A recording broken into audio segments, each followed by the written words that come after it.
Dövlət Təhlükəsizlik Xidmətində saxlanılan neft doğrusu Adnan Əhmədzadə həbsdən azad olunmaq üçün Prezident İlham Əliyevə 800 milyon dollar pul təklif edibdir.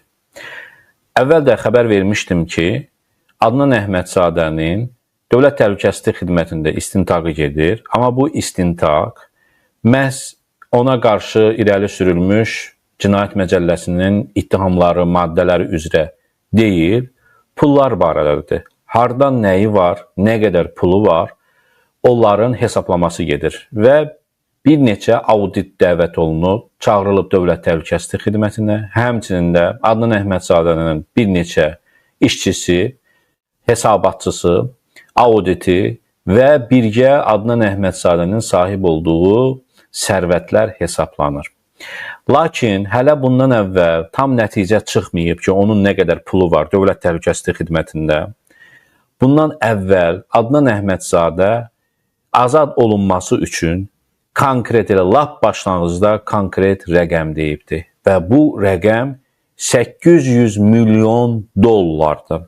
Yəni Dövlət Təhlükəsizlik Xidmətində heç soruşmayıblar bu qədər pul hardandır, necə əldə edəcəksən və s. Sadəcə təklif Adnan Əhmədzadədən olunub, cavabı isə hələlik məlum deyil. Düşünür ki, İlham Əliyev və Dövlət Təhlükəsizlik Xidmətinin istintaqı ki, Adnan Əhmədzadənin sərvəti bundan daha çoxdur və daha çoxunu Adnan Əhmədzadədən ala bilərlər. Yaxın günlərdə, həftələrdə, aylarda görəcəyik ki, Adnan Əhmədzadə azadlığa çıxır və nəyin müqabilində çıxıb, bunların hamısını yaşayarıq, görərik. Ola bilər ki, onu da Cahangir Hacıyev kimi saxlasınlar, illərlə həbsdə saxlasınlar. Bildiyiniz kimi, Cahangir Hacıyev bank sədri idi. Azərbaycandan Əliyevin icazəsi ilə və işbirliyi ilə çoxlu pullar çıxartmışdı, amma biraz elə bir ki, uğurlamışdı. Və Əliyev ondan tələb etmişdi ki, bütün nəyin var versin. O da görsənir ki, hamısını verməyib və ondan sonra Cahangir Hacıyevin Londonda yaşayan arvadına qarşı da Əliyev tərəfindən təzyiqlər başladı, ifşalar olundu. Hətta Böyük Britaniya hakimiyyətinə belə hansısa yollarla xəbərlər, informasiyalar ötürüldü Əliyev tərəfindən ki, Cahangir Hacıyevin Londonda olan əmlakları da müsadirə olunsun və bir neçə 10 milyon pulla Zamirə Hacıyevadan Londonda müsadirə olundu. Londonda yoxsa kim idi tanıyan Cahangir Hacıyevin arvadını və hökumətin saytları bunun haqqında yazırdı. Çünki Əliyevlər özləri xəbər vermişdi ki, bunu tirajlayın. Əlqərəz, dəyərli dostlar, və aldığım başqa bir məlumat da var ki, Adnan Əhmədzadəni həbsdən azad etmək üçün siyasi təzyiqlər də olunur və siyasi cəhdlər də var və hakimiyyətin dairələrində xüsusilə Adnan Əhmədzadənin təmsil olunduğu Orxan Sultanov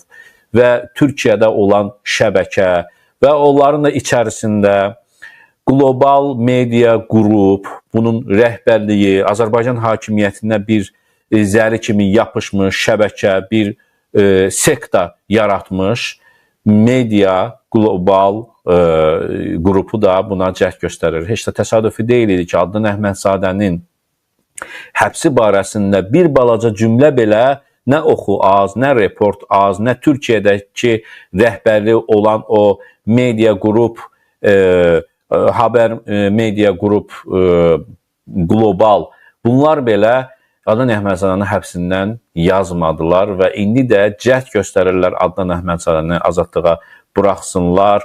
Orxan Sultanov Azərbaycanın Xarici Kəşfiyyat Xidmətinin rəhbəri. Mən sizə başqa bir şəkildə göstərəcəm. Baxın, Adnan Əhmədzadənin arxasında həm də kimlər dayanıbdır. Şəkildə gördüyünüz şəxs Adnan Əhmədzadənin üzündən tanıyırsınız. İmza atır, qol çəkir, müqavilələr imzalayır. Həm Birləşmiş Ərəb Əmirliklərində, həm Azərbaycanda, həm Böyük Britaniyada, müxtəlif yerlərdə və bunun arxasında isə Azərbaycanda kiçik və orta biznesə güya dəstək agentliyinin rəhbəri Orxan Məmmədov da var. Orxan Məmmədov Altay Həsənovun kürəkənidir. Altay Həsənov isə Mehriban Əliyevanın BBC oğludur. Azərbaycanda Paşayevlərin kadrlarının elə bil ki, rəhbəri hesab olunur. Kadrlar şöbəsinin rəisi hesab olunur Azərbaycanda hakimiyyətdə və ekranda gördüyünüz şəkildəki ayaq üstə soldan ikinci dayanan şəxs Orxan Məmmədovdur, Altay Həsənovun kürəkənidir. Bu neft doğrusu Adnan Əhmədzadanın arxasında, yanında niyə var, ona həmişə dəstək verir. İndi soruşa bilərsiniz ki, əgər belə arxalıdırsa Adnan Əhmədzadə nəyə görə həbs olundu? Adam öz adamlarını tuturlarmı? Dəyərli dostlar, Azərbaycanlılar, məsələ çox ciddi, çox şişmiş və partlayış həddinə gəlib çatdı. Baxın, söhbət Avropa və Azərbaycan artıq münasibətlərinin tamamilə kəskinləşməsi ərəfəsində Adnan Əhmədzadə həbs olundu. Çünki Adnan Əhmədzadə artıq Avropaya bildiyiniz kimi tez-tez gedib gəlirdi, həmişə Avropada yaşayırdı və o Avropada həbs olunacaqdı. Həbs olunmamışdan əvvəl Azərbaycanda həbs olundu ki, o Avropada həbs olunmasın, yoxsa oranın istintaqına Əliyevlər barədə o qədər ifşa edici məlumatlar verəcəkdi ki, bunun da qarşısı alınmayacaqdı və ona görə də Adnan Əhmədzadənin özünün qələmini qırdılar və həbs etdilər. İndi görək 800 milyon dollar yoxsa Əliyev hakimiyyəti Adnan Əhmədzadədən daha çox pul istəyir, azadlığa çıxacaqmı? Əliyevin Adnan Əhmədzadədən tələb etdiyi o nə qədər miqdardırsa, o Adnan Əhmədzadə tərəfindən Əliyevlərə ödəniləcəkmi? Bunları yaxın müddətdə biz görəcəyik. SOCAR daxili işləri Elşad Nəsrov buna tapşırırdı, nə etmək lazımdır. Və bu müddət ərzində fırıldaqçılığı, neft fırıldaqçılığını çox yaxşı bacarıbdır. Çünki Azərbaycan neftini xarici ölkəyə satış departamentinin rəhbəri işləyibdi və bu fırıldaqları çox yaxşı bacarıbdır. Və çoxlu da pul qazanıbdır və pullar qazandırıbdır, yedirdibdir yuxarılara. Və nəyə görə mən dedim, müharibəyə gəlirəm. 2022-ci ilə kimi, müharibəyə kimi bunun etdiyi fırıldaqlıqlar, korrupsiya əməlləri və s. Kəmaləddin Heydərovun adına, onun uşaqlarının adına olan korrupsiya cinayətlərindən fərqli olmayıb, az olmayıb, çox olmayıb. Rövnəq Abdullayev və onun oğlunun adına olan korrupsiya əməllərindən az olmayıbdır, çox olmayıb, eyni aşağı yuxarı. Yəni eyni olub Azərbaycanın digər korrupsioner məmurları necə xaricdə adı çıxıbdırsa cinayətkar kimi, araşdırmacı jurnalistlər və s. adlarını çıxarıbsa, Adnan Əhmədzadənin adı da elə olubdur. Bu Azərbaycan hökumətinə çox da böyük bir təsir göstərməyib. Adnan Əhmədzadə SOCAR-da ona görə qalıb və işləyibdir. Amma 2022-ci ildə artıq Ukrayna ilə müharibə başlayanda, Rusiya ilə Qərb artıq savaşanda və savaşda milyardlar yox, 10 milyardlar yox, 100 milyardlarla pulun getməsindən söhbət gedir. Qazanılması və yaxud itirilməsindən. Yəni işinin aktuallığı artıb. Çünki o yaradılanda Rusiya nefti hələ sanksiya altında deyildi. Tamamilə düz deyirsiniz. Məhz 3 il əvvəl 2022-də əsas sanksiyalar başladı və ona görə də bu cür qeyri-qanuni birliklərə ehtiyac artmış oldu. Bəli, sanksiyalar başlayacaqdı və bu artıq başqa dövlətlərlə risk altına keçirdi. Yəni, baxın, İlham Əliyev dünənləri Birləşmiş Krallığa gəlib, Britaniya, Londona gəlib, gizli gəlibdir. Dünən gəlib, bu günləri isə o New Yorka gəlibdir. Yəni, bir gün o Britaniyada, Londonda qalıbdır. Londonda mənə verilən məlumata görə hansısa bir görüş də keçiribdir. Yəni də gizli bir görüş keçirib. Niyə gəlib Londona? Nəyə görə deyirəm mən? Bu, bir tərəfdən, əgər Adnan Əhmədzadənin adı səhərsi gün neft fırıldaqlarında, Rusiya neftini satmada, qarışdırıb satmada, əgər çıxacaqsa, sübut olunacaqsa beynəlxalq ictimaiyyət tərəfindən, Qərb dünyası tərəfindən, bu bağışlanılmaz səhv olacaqdır Azərbaycana qarşı. Başa düşürsünüz? Yəni, bu başqadır, müharibə dövrü başqadır. Burada İngiltərə, burada Avropa ölkələri, burada ABŞ 100 milyardlar itirir. Və həmçinin də bu prinsipial bir məsələdir. Rusiya ilə bunu bitirmək istəyirlər. Və necə ola bilər ki, biz bu müharibəni Rusiyanın əleyhində bitirmək istəyirik, Qərb deyir. Və milyardlarımızı xərcləyirik, öz vətəndaşlarımızın boğazından kəsib, vergisindən kəsib biz Ukraynaya dəstək oluruq ki, Rusiya zəifləsin. Amma Rusiya öz neftini satmaq vasitəsilə güclənir və yaxud da ayaqda qalır. Bu çox prinsipial bir məsələdir. Bu Əliyev üçün də bağışlanmaz məsələdir. Burada başqa bir məqam da var. Ona görə onu SOCAR-dan çıxartmışdılar ki, Sən bu işlərlə məşğul olasan. Fırıldağı çox yaxşı bacarırsan. İndi kimi gözəl iş görmüsən, amma gəl sən güya müstəqil iş adamısan, belə iş gör. Səhərsi gündə baş ağrıyanda, bunun üstü açılanda artıq uzağı Azərbaycan dövləti deyəcək ki, biz bunu həbs edirik. Hə, həbs etdik bunu biz. İndi bu adam Fransada, bu adam Rumuniyada, bu adam Macaristanda, İtaliyada və yaxud da Böyük Britaniyada tutulmuş olsaydı, görün indi nələr danışacaqdı. Ona görə bunun qarşısını almaq üçün Əliyev onu DTX-da tutturdu. Azərbaycan tərəfindən tutturdu ki, heç nəyi satmasın. Özü də çox qorxağın biridir Adnan Əhmədzadə. Yəni hər şeyini satar. Nəyinsə müqabilində. Yəni bu müharibə dövrü ilə müharibə əvvəlki dövrü biraz mən düşünürəm ki, fərqləndirmək lazımdır. Yox, təbii. Əslində Əliyevin məhz Adnan həbsindən sonra Londonda bir günlük dayanması, mən burada yalnız təxmin səsləndirirəm, çünki təəssüf ki, bizə heç bir rəsmi məlumat verilmir ki, bu Londonda dayanmaq nədən ötürü idi, bu oradakı ailə üzvləri ilə mi görüşmək üçün idi, oradakı saysız evlərinə baxış keçirmək üçün idimi, yoxsa ki, doğrudan da Adnan Əhmədzadənin həbsi ilə bağlı əlaqəsi var. Mən bir təxmin səsləndirim, hər halda Adnan Əhmədzadə ikili vətəndaşlığa malikdir. Onun bir Britaniya vətəndaşlığı da var, Britaniya pasportu da var və eyni zamanda Britaniyada xeyli sərvəti də var. Və geri gəlmişkən Böyük Britaniyada mənşəyi məlum olmayan sərvətin araşdırılmasına dair qanun vardır və maraqlı olardı ki, ona start veriləcəkmi? Ələlxüsus madəm əgər Adnan Əhmədzadə Bakıda həbsxanadadırsa, Əliyev Britaniya hökumətindən bunu xahiş edə bilər ki, başla. Hər halda Cahangir Hacıyevin işində belə oldu. Mən təxmin edirəm ki, Cahangir Hacıyevin işinin həmin bu agentlik tərəfindən araşdırmaya götürülməsini Azərbaycan hökumətinin də xahişi olub. Çünki o zaman Əliyevlər onda maraqlı idi ki, həmin sərvət də geri qaytarılsın. Çünki onun xanımı Zarina Hacıyeva hökumətə qarşı mübarizə aparırdı, ərinə ədalət istəyirdi, ayrı-ayrı nazirlərin gəlib məhkəmədə çıxış etməsini tələb edirdi. Baş ağrıya çevrilmişdi. Bax, mən düşünürəm ki, bu xahiş də ola bilər ki, biz onu həbs etdik. Hesabat, Sevinç xanım, hesabat. Sevinç xanım, mən İlham Əliyev çox çətin bir vəziyyətə qalıbdı, inanın sizə. Yoxsa o Adnan Əhmədzadəni həbs etməzdi. Və yaxud da hesabat verməyə gedib Britaniya, Londonda. Bunu mən yəni də ciddi deyirəm. Yəni sanksiyalardan kənar qalmaq üçün. Bəli, bu mənim işim deyil, bu dövlətin işi deyil. Mən qərbə inteqrasiyam, sizlə əməkdaşam mən.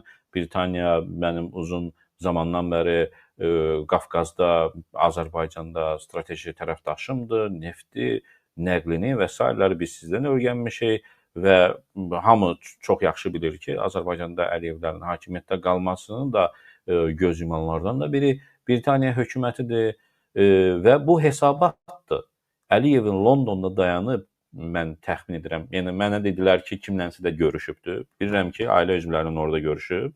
Gözə almaz o elə bir yerdir ki, elə bir səfərdir ki, elə bir təyyarəsini saxlayıb səhərsi gün uçmaqdır ki, mən bunu həmçinin də hesabatlıq adlandırardım. Kiməsə hesabat verib ki, yəni bilirsiniz, Adnan Əhmədzadə bu iş, mən yenə deyirəm, həm pullu baxımından, var dövlət sərvət baxımından, Azərbaycanda bəlkə də indiyənə kimi həbs olunanlar içərisində bir Səlim Müslümov olub, bir Cahangir Hacıyev olubdur, bir Rasim Məmmədov ola bilər, olub, yəni və yaxud da bir-iki nəfər əlavə olub, ya olmayıbdır. Bu, onların hamısından daha böyük bir həngamədir pul baxımından, yəni sərvət baxımından həm də ki, iş çox böyük işdir və həmçinin də ki, Adnan Əhmədzadənin Britaniyada özünün adına, öz adına olanları həyat yoldaşı Gülsəfa Osman Cəfərovun adına keçirdiyi şirkətlər var. Onlardan da biri AA Properties 2000 adlı bir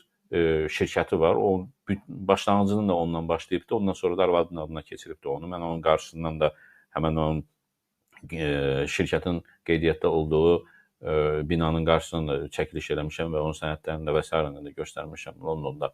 Yəni çox böyük Londonda sərvətlər var. Yəni bu İlham Əliyev məhz Adnan Əhmədzadə işinə görə, artıq mən deyirəm bəlkə də bunu belə adlandırır artıq, Adnan Əhmədzadə işi.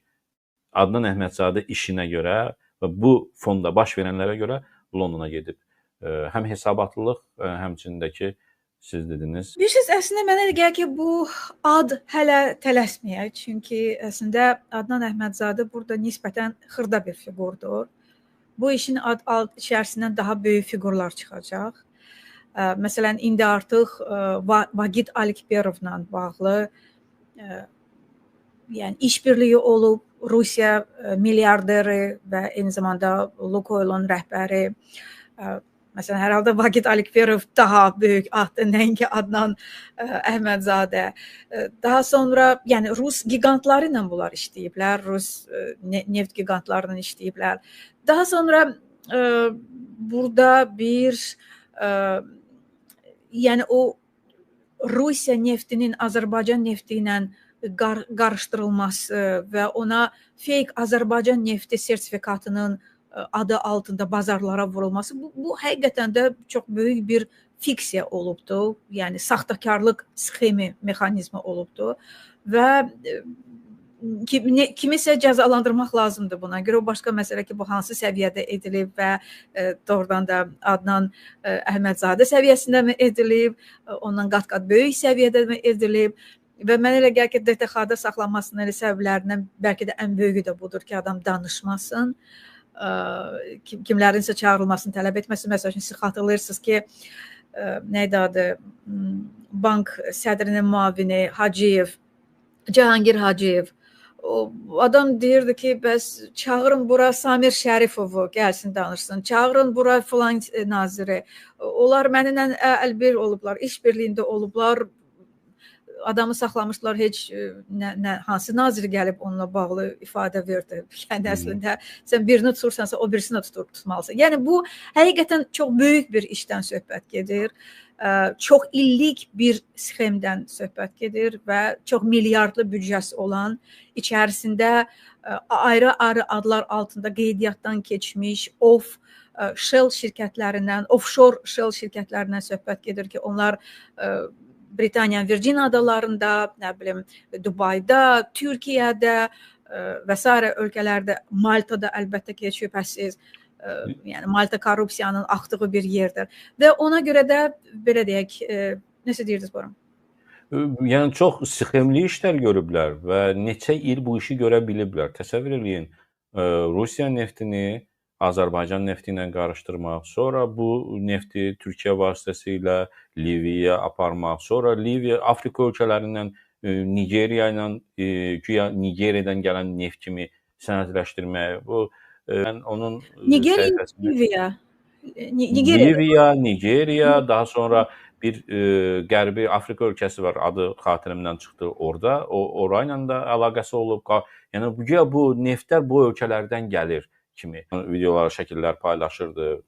Sən Nigeriyada nə işin var? Sən neftlə əlaqəli deyilsən. Sən rahat marketi Azərbaycanda işlədirsən güya da və yaxud da ki rentakar işlədirsən falan. Təsəvvür edin, bu adam rentakar dedim, yadıma düşdü.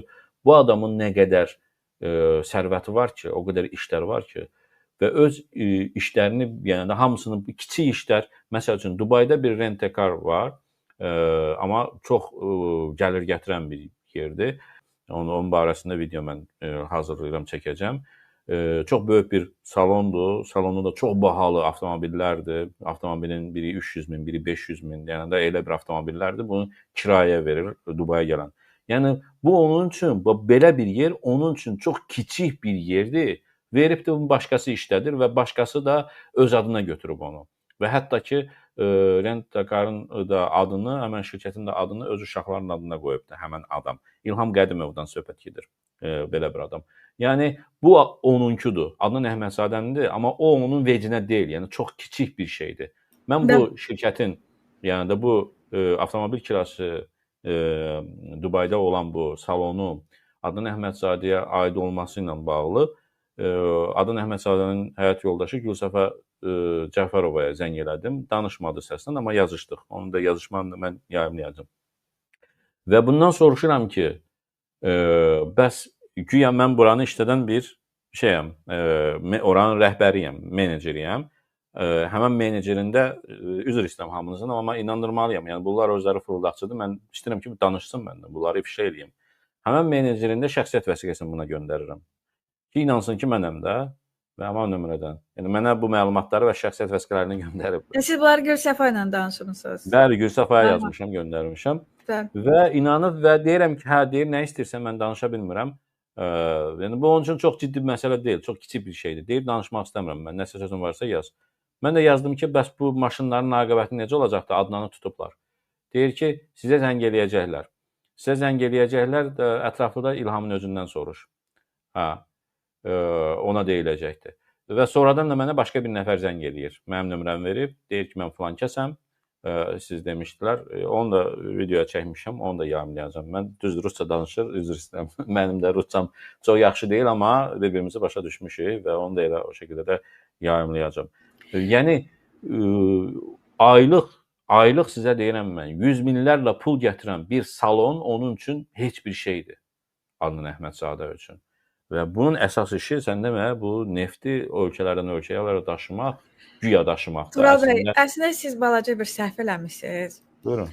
Siz gərək maşın yox, siz gərək yaxtanın taleyini soruşaydınız. Çünki deməli bu Adnan Əhmədzadə həm də Vagit Alikberovun yaxtasının super yaxtasına, yəni sıradan bir balaca yaxta təsəvvür edərsiniz birdən. Galaktika Supernova adlı bir super yaxtadır. Onu öz adına keçirdi. Və onun da qiyməti hələ o vaxt 108 milyon dollar olub. Yəni indi mən daha bilmirəm. Və onun adı altında. Yəni əslində faktiki olaraq bu adam kömək elə bilirsiniz ki, Lukoil'la Sokar arasında bir proksi kimi işləyib də. Yəni onlar birbaşa bu əlaqələri, müqavilələri imzalamaqdan qorxurdular. Amma eyni zamanda bu əsas iş birliyini proksi kimi bir qurama bir şirkət yaradıblar. Onun rəhbəri, güya ki o qurama Alkagesta bu iş orada yoxdur. Əslində isə məlum olur ki, özüdür. Yəni bax bu işlərlə məşğul və bu xırda nümunələrdir. Yəni o yaxda məsəl üçün Vagit Alikberov özü sanksiya düşmüşdü. Ona görə bilirsiniz də yaxtalar mülk hesab olunur, əmlak hesab olunur.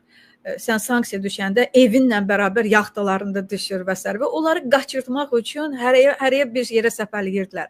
Yəni bu cür qara işlərdə iştirak edib, açıq aydın Rusiyanın sanksiyadan yaxa qurtarmasına kömək edib. Və bilirsiniz, mənə maraqlı gələn bir də nə oldu? Yəni, bax, Rusiya-Azərbaycan münasibətləri belə gərginləşib də, elə deyilmi? Rusiyada Azərbaycanlara zülm edirlər, vətəndaşlığını alırlar, qovurlar. İndi ümumiyyətlə deyirlər ki, migrantlar gərək ailəsiz gəlsinlər. Yəni, bu qədər Rusiyada yaşayan Azərbaycanlıları təsirləndirdiyi halda necə olur ki, Rusiyanın şirkətlərindən işləyən, Rusiya neftini satan, iş birliyində olan bir adam ümumiyyətlə narahat olmayıb ki, mənə də bu çata bilər bunu. Bax, siz deyirsiniz ki, axırıncı hətta həbs olunana qədər bu adamların görüntüləri, şəkilləri hamısı sosial mediada olub. Yəni, bunlarda əminlik olub ki, bu bizi bu nəticəyə gəlməyə vadar edir də. Bu adamda əminlik olub ki, Azərbaycan-Rusiya münasibətlərində hər şey sazdır. Yalandır bunlar. Çünki əks təqdirdə bunlar ehtiyat edərdilər də. Bax, necə Rusiyada yaşayan Azərbaycanlılar hərəsi artıq susub, adlarını çəkmir, fikirləşirlər ki, biz nə edəcəyik, çıxdıq ölkədən təzədən girə biləcəyikmi və s. və ilaxır. Bu adamlar keyf içərisində yaşayırlar. Demək ki, bu əmindir ki, bunun arxasında doğrudan da Rusiyanın böyük adları dayanıb və əmindir ki, bu adlar hələ də Azərbaycanda necə Əliyev Putin üçün naçalnik demirdi, onlar hələ də naçalnik statusundadılar. Sevinç xanım, dediklərinizdə həqiqət var düşüncəmə görə, amma icazə verin biraz razılaşmayım sizlə bəzi məsələlərdə. Deməli, Rusiya ilə Azərbaycan hakimiyyəti arasında gərginlik var, olmağına var. Və bu gərginlikdə əsas səbəbi, Sevinç xanım, elə məhz Rusiya neftinin artıq satılmasında Adnan kimlər və sairələr vasitəsilə, Azərbaycan vasitəsilə satılmasında iştirakın, yəni artıq çətinləşdiyi bir məqama gəlib çatıb. Azərbaycan hökuməti artıq deyib ki, Bunların üstü açılır, mənim başımda çatlayacaq və çatladı da və mən bunları yavaş, yəni artıq sənə bu sahədə çox kömək edə bilmirəm, edə bilməyəcəm.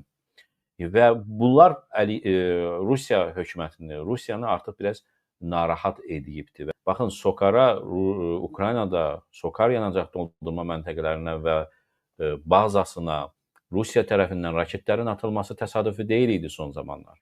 Azərbaycan hökuməti, yəni Putini sevmirik, biz Ukraynanın tərəfindəyik deyə deyil. Sadəcə artıq iki tərəf arasındadır. Bu müharibədir. Sən ikisindən birini seçməlisən və ortada qala bilmərsən. Sən İsveçrə deyilsən, sən və yaxud da başqa bir ölkə deyilsən. İkisindən birini seçməlisən. Gedib o müharibədə iştirak etmirsən öz yerində. Amma sən girmisən bu işə və Rusiyanın neftini satmısan. 2022-də də 2022-ci ildə də boyunduruq olmusan ki, biz müttəfiqik, sənə mən kömək eləyəcəm və bilməmisən və yaxud da bilmirsən bu şəraitə ki, bu müharibə bu səviyyəyə kimi gəlib çatacaqdır. Bu artıq Rusiyanı maraqlandırmır. Sən boyun olmusan ki, sən mənə kömək eləyəcəksən, sən mənim neftimi satacaqsan, sən mənə bu işdə kömək eləyəcəksən. İndi bundan yavaş-yavaş Əliyev boyun qaçırmağa məcburdur, başa düşürsünüz? Bu tərəfdə də Qərb dayanıbdır, bir tərəfdə də yəni Avropa ölkələri, Amerika Birləşmiş Ştatları dayanıbdır. Sən bu məsələdə ikisindən birində güzəşt etməlisən sən və burada da Əliyev boyun qaçırıb bu məsələdə və yəni mən konkret bir məsələni də deyim. Mənə verilən məlumatdır. Rusiya dairələrində artıq yenə də Adnan Əhmədzadə və burada iştirak edən fiqurlar kimlər varsa, əsas da ki, Adnan Əhmədzadə olub, onun Avropaya satılması, yəni Rusiya tərəfindən Adnan Əhmədzadəni artıq satmaq, artıq istifadə eləyiblər və Avropanın hüquq mühafizə orqanlarına məlumat gedəcəkdir Rusiya tərəfindən. Bu informasiya olubdur və bu informasiya Dövlət Mühafizə Xidmətinin rəisi Fərid Əsgərova bildirilib ki, Rusiyada, çünki onun əlaqələri FSB səviyyəsində əlaqələri çox yaxşıdır və FSB səviyyəsində məlumat verilib ki, artıq bizim niyyətimiz, yəni buranın Rusiyanın niyyəti bunu satmaqdır.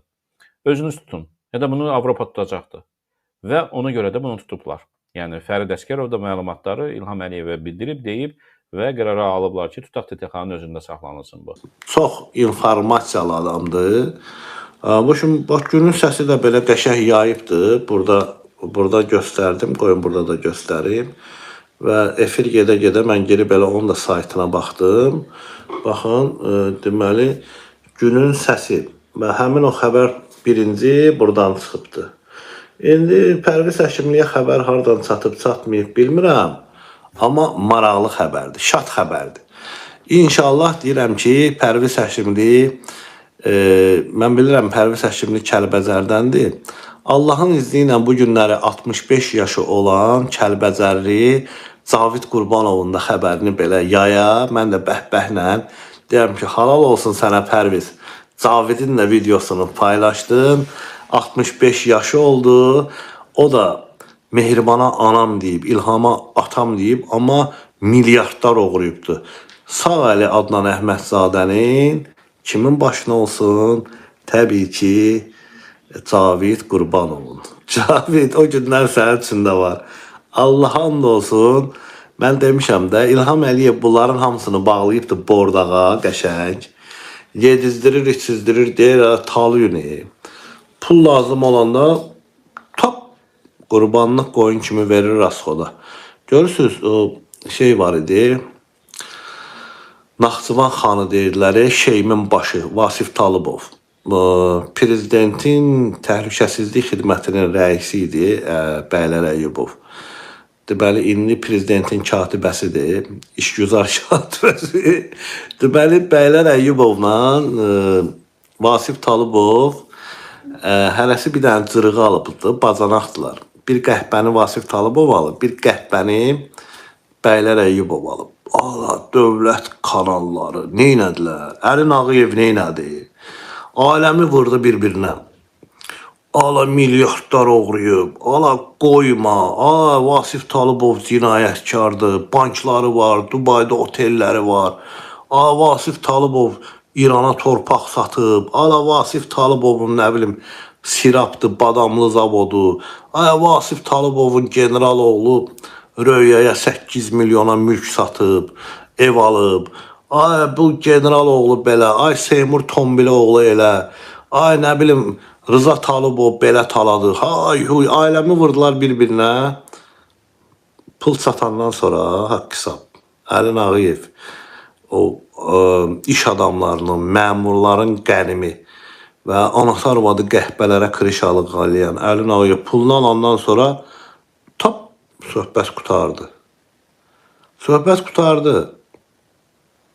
Yoxdur, da bu Vasif Talıbovun adını çəkmirlər. Oğlu yenə generaldır, Rıza Talıbov. O birisi oğlu yenə vəzifədədir. Niyə? Aldıqlarını aldılar. İndi Adnan Əhmədzadənin də qəşəng iynəsini vurublar, nə gözəl. Bütün baba Facebook'a girirsən, bütün baba saytlar artıq onu paylaşır. Bax, bu saytda paylaşdı. Şok. Şok zat yoxdur. Burada nə şok var ki? Bu normal bir şeydir. Adnan Əhmədzadə niyə həbs edilib? Şok, detallar. Görək bu nə yazır? Adnan Əhmədzadə niyə həbs edilibdir? Görək. Məşhur iş adamı Adnan Əhmədzadə həbs olunmasına dair xəbər yayılıb. Çox gözəl. Sokarın işçisi Tırspırt qeyd edək ki, Sokarda uzun illər yüksək vəzifədə işləyib. Bəli, yüksək vəzifədə işləyib, talan eləyibdir. Rövnəq Abdullayevin üzdən İraq oğlu 2 milyonluq saat taxırdı. Və Rövnəq Abdullayev şeyinə uyğun komandası olanda dayısı oğlu Anar Əlizadə, Adnan Əhmədzadə, belə də ki, Məhəmməd Mirzəlinin vurulmasında məhz Sokar izi var. Bəlkə də ona görə tutublar. Aydındır. Ona görə bəlkə də həbs eləyiblər. Bəlkə də deyirəm, ha. Yəni işlər gedir, araşdırmalar gedir. Və blogerlərin vurulmasına ən çox adı hallanan Sokar olubdur. Maliyyə Sokardan nə idi o? Danla Qaziya Dafna, Danla idi, nə idi o? Bitər bir şey, jurnalist qadın var idi, yaddaş problemim var. Onun da öldürülməsində Sokar izi var. Aydındır, Dafna idi da deyəsən. Sokar izi var, bəli. İndi yəqin ki, bunu çağırıblar Azərbaycana. 2 gün qabaq gəlib Azərbaycana, indi zəng çatmır. Adnana zəng çatmır. Messi'nin gözü yaşdadır. Yazın görək bu xəbər nə olacaqdır bu? Yazın. Bəs bu günləri 5 uşaq anası uşaqlarına çörək tapa bilmir. Sonra bir həftə bundan qabaq paylaşmışlar. Mən heç vaxt da video çəkmədim. Bir Sokar işçisi var, 15 il iş veriblər. 54 milyon manat pul uğrayıb. 54 milyon. İndi Sokarda oturan kimdir? Rövşən Nəcəf birbaşa Mehriban Əliyevin adamıdır. Paşa evlərinin, ağıllı nazirlərdəndir. Paşete oturub, bir kəlmə Sokar gəlirlərindən danışmırlar. Görürsünüz, Sokar İtaliyada gedir 2 milyard. Bəlkə də indi Adnanın pulunu alıblar. Sokara pul lazımdır verməyə. Başa düşdünüz? İndi Sokara pul lazımdır deyiblər, Allah hardan alaq. Əli Nağıyevdə qulaqları, adamları var axı. Bu Messini gətirir 8 milyon, təyyarə, nə bilim, marketlər açır. Arvadı ilə bütün günü dünya ulduzlarından bərabərdir falan filan. Bəsdir də. Nə oldu, Azərbaycanın iş adamı idi. İş adamını niyə həbs eləsinlər Azərbaycanda? Deyəm də Messi ilə yiyib içməyi tapım. Sevirəm də mən bu Azərbaycan hakimiyyətini. İlhamla görüşən deyəm də, Adnanın İlhamla şəklini tapım. Deyəm də, adından Əhmədzadə İlham Əliyev. İlham Əliyevlə poz verənlərin hamısı maşenlik çıxır. Dəradu çıxır. Aha. Ola, buna bak, görün kimi tutublar, buna bak. Ola, bu nə? Biabırçılıqda. İlhamla bir yerdə olan. 5-6 ay bundan qabaq İlhamla bir yerdəydi. Buna baxın. Sən demə maşenlik imiş. Ay bala. İlham Əliyevin hakimiyyətinə bax. Buna bax. Adnan Əhmədzadə İlhamla bir yerdə. İndi telefonuna zəng satmır. Rəhmətli yaxşı adam olub. Belə sevirəm də bu divizyenləri də, bu hakimiyyətin divizyenisi. Buna bax, buna bax. Buna bax. Buna bax. İlhamla şəkili var ya, buna bax. Adnan Əhmədzadəni indi həbs eləyiblər və telefonuna zəng satmır. Yazıblar ki, uzun illər sokarda işləyibdi. Gülünç bir şeydir, Allah'ın olsun. Prosta. İlham Əliyev Adnan Əhmədzadə ilə görüşdü. Bütün saytlar, zatlar da bunu verir da. İlham Əliyev Adnan Əhmədzadə ilə görüşdü. Sokarın prezidenti də buradadır, saqqalına soxdum. İndi də yazırlar ki, Adnan Əhmədzadəyə zəng satmır. 2 gün qabaq gəlib Azərbaycana və Azərbaycanda nə ediblər? Adnan Əhmədzadəni həbs ediblər. Yemə məzlumun haqqını, çıxar ahəstə-ahəstə. Bəli, bəli. Deyə. Messi, Adnan Əhmədzadə, Messinin arvadı, bunun arvadı. Deyə. Və Messini Azərbaycana gətirib 8 milyon verəndə, Messiyə xəlçə bağışlayanda, Messi ilə oturub yiyib içəndə, özünü gözə soxanda, varın aslan şeylədə. Adnan, bütün buna bax, qarabalalarla zadla, ay, kef eləyirdi, Allah'ın olsun. Kef eləyirdi, yazıq. Sonra da fit çalırdı belə. Bir dənə çay verərsən, çay. Çay verərsən, çay. Məzələnirdi, həyatını yaşayırdı. Birdən-birə həyatı qaraldı. At da sürürdü. Hara baxırdın Adnan idi. Adnan, sənə lazım idi. İndi Adnan şey olacaq, siyasi məhbus. İndi gedəcək Suroka. Surokda aclıq elan eləyəcək. Örgəşi baxıb milyardlar, məşhur adamlar. Messi, nə bilim, o birisi, bu birisi. İndi itələyəcəklər içəri, gedəcək ora. Balaca otağın içərisi. Xəstəlik tapacaq. Panik ataqlığı, qorxu gələcək. Başlayacaq yerinə işəməyə. Ola mən Messi ilə gəzən adam. Ola mən belə sokarlardan, sokarlar, bahalı maşınlar. Birdən-birə gedirsən, düşürsən quyunun dibinə. Qaranlıq bir otaq. Maskalılar, Əlin Ağayevin adamları girir. Şimdi Dubinka itəliyirlər. Nə bilim, nələr elə. Hokka. Adnan, yaxşı adam idi. Yox, Messini də Azərbaycana gətirmişdi. Messini Azərbaycana gətirib.